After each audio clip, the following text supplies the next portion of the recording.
Australia's Special Forces units have the longest presence in Australia's longest war. They were there soon after United States forces drove Al-Qaeda from these mountains 10 years ago. And they are here in Afghanistan still. But for all those 10 years, what they do and how they do it has been kept largely secret. You don't really even talk about it that much with your mates. It's not like we come back from a job and you just talk for hours on end about what you've just done. The core of every guy within SASR, that's to, in part, to strive for excellence in everything they do at all times, whether there's someone watching or not, whether there's going to be recognition or not. Kept secret until now.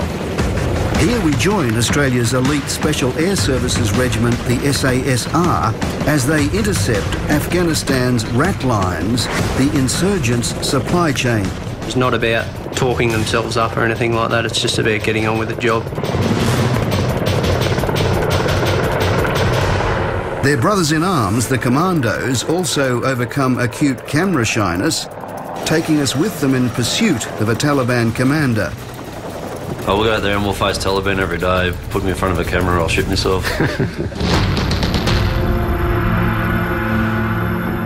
On the way here, plans changed. They heard on the radio that the Taliban commander was confirmed to be here in this motorcycle shop, so plans changed and the combat forces rushed this location. They're now searching a whole range of local fighting-age males. They say that they've already identified an IED facilitator. I think in the trade, that's called a jackpot. Don't get off the path. Complementing the Commandos and the SASR is the Incident Response Regiment, the combat engineers out in front who uncover the weapons caches, booby traps and hidden mines. I've had that twice where I honestly thought to myself, is that next step the step worth taking? The different force elements merge to make up Rotation 16 of Australia's Special Operations Task Group, a truly unique band known throughout Afghanistan as Task Force 66. Rear protection, let's go, facing that way. At the end of the day, we're just everyday people.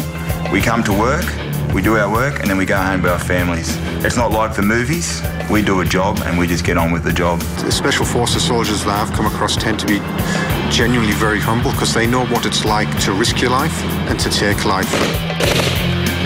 Go, let's go! Jesus, well! We getting hit from here too. Who's shooting? Gotta take a shit, I ain't gonna shoot. Don't.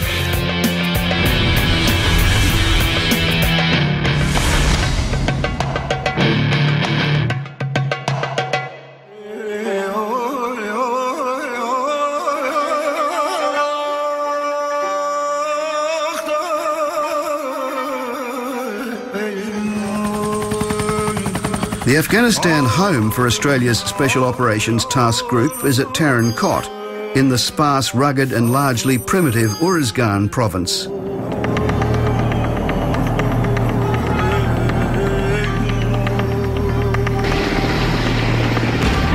The multinational base is a sprawling industrial estate devoted to war fighting.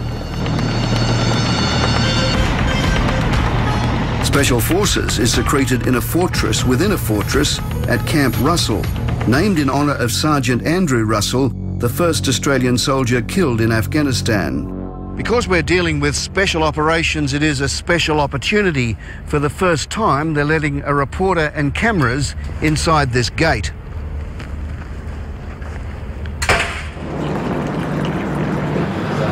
We are allowed to move freely among the soldiers and ask what we like with no one looking over the shoulders. But there are restrictions. For the most part, we can't identify them. We've also agreed to avoid exposing trade secrets, what they call their tactics, techniques and procedures. And the fact that we're so secretive by necessity for how we do business means that a lot of speculation can go on. But you will be taken to their battlefield. You will see what they see. and you will hear their views on the war they fight. This is not like any war we've been in previously, and we're trying to do it right. Yep. Some of the soldiers we join are veterans of multiple rotations. This commando won a Medal of Gallantry for an action that saw the death of a comrade, Luke Worsley, in November 2007. The contact, one of thousands, exemplifies the complexity of a war with no front line or neutral space. I was involved in a situation a few years ago now where it was an operation at night into a enemy location. We made entry and there was a significant firefight within the compound. Another member of my team manoeuvred through the firefight to actually get to a baby, who was a newborn baby, and manoeuvred that baby out of the firefight to ensure its safety. One of our guys had been shot and he was killed instantly. We were engaged with a PKM at very close range, and at the same time we were engaged by AK-47s from a flank inside the compound. This is all within 10 metres. Through the firefight, there were civilian casualties taken,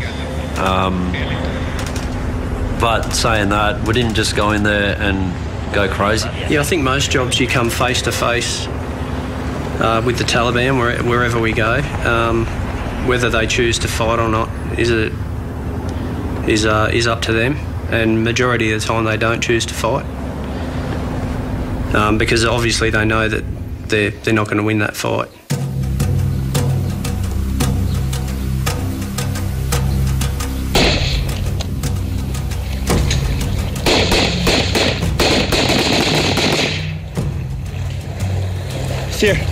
Sierra 5-1, it's Tango 4-1. We just engaged two enemy in the alleyway.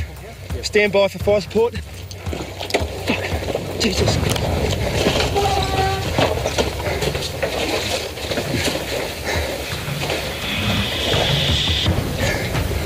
Let's go, let's go.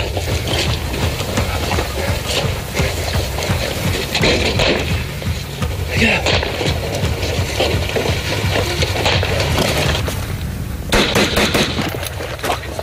In 10 years of operations, Special Forces has accumulated 40 bravery medals, including 2 Victoria Crosses. Brownie. Where? Say again.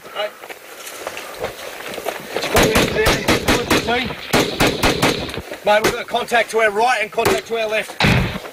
Fucking hell. Easy. Okay, see straight through this way. Come back, Brownie. You cover right, mate. I've got left. Can I? Right, start breaking back and we'll turn down right down here. In 2007, this young corporal scaled a mountain to enter the lion's den, in this case a cave of a Taliban commander. When I locked eyes, he locked eyes with me. It was approximately 10 metres. I could notice that he had a weapon down the side of him, and it was essentially both weapons up, and it was who was the quickest to the trigger. This soldier is one of many to return to battle bearing the scars of previous combat. Our lead scout was shot, and I also received rounds hit my personal weapon, and then fragments went through my face, through my ear. There was a lot of blood. Obviously, your head injuries bleed a lot more than anywhere else on the body. I crawled over to the medic just to make sure that it was nothing vital, and once he gave me the thumbs up, we continued on with the fight. Ahead, we join Special Forces for 1 month of action outside the wire. In one detailed encounter, the Taliban suffers a major blow.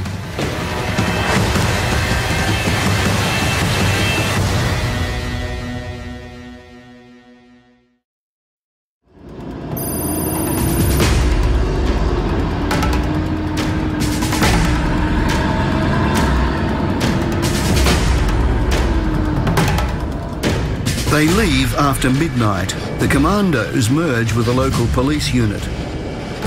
All missions are now conducted in partnership with Afghan National Security Forces. The Taliban has caused a lot more injuries and deaths and destruction to them than they have the coalition forces. So yeah, they have a revenge in the back of the head. You know, some of these guys have lost their families, brothers, sisters to the Taliban, so they want to fight them, they want to kill them. The target is 2 COIs, or compounds of interest. One a suspected bomb maker, the other a known Taliban bed-down location. Local Taliban might have heard the vehicles moving, but they will not know who is being targeted. At 3:40 a.m, the convoy falls silent and the mixed patrol sets off, Afghans in the lead. An 11 kilometres journey to West Darafshan has taken 3 hours. The roundabout approach is to avoid the setting of patterns that invite the laying of roadside bombs. It is the job of the engineers from the Incident Response Regiment to counter the Taliban's terror weapon of choice.